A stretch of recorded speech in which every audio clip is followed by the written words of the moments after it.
Grabing traffic dito.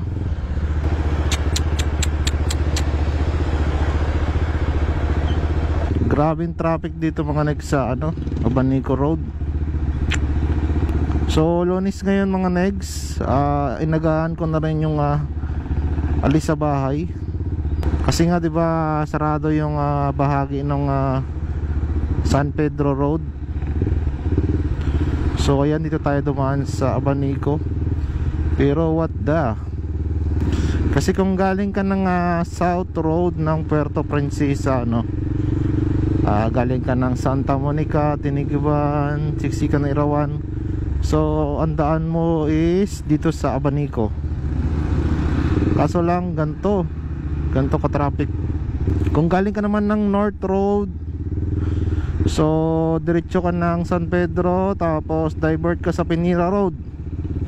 Yun, so hindi na tayo doon dumaan kasi alam natin sobrang traffic. Kaso lang dito traffic din pala. Parang malilate pa ata tayo.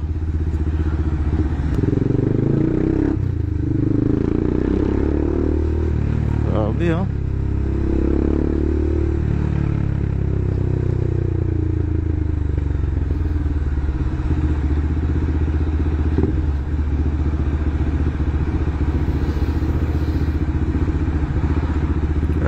Traffic.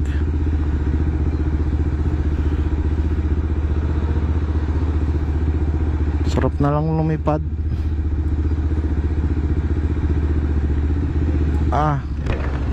Stuck up na. 7:39 naman.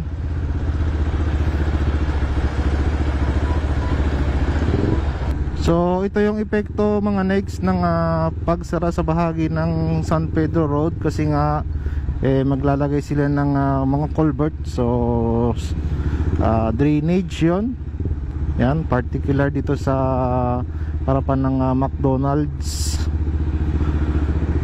So aabutin daw yon sa estimate nila ng more or less 3 months. So magtitiis tayo ng ganito.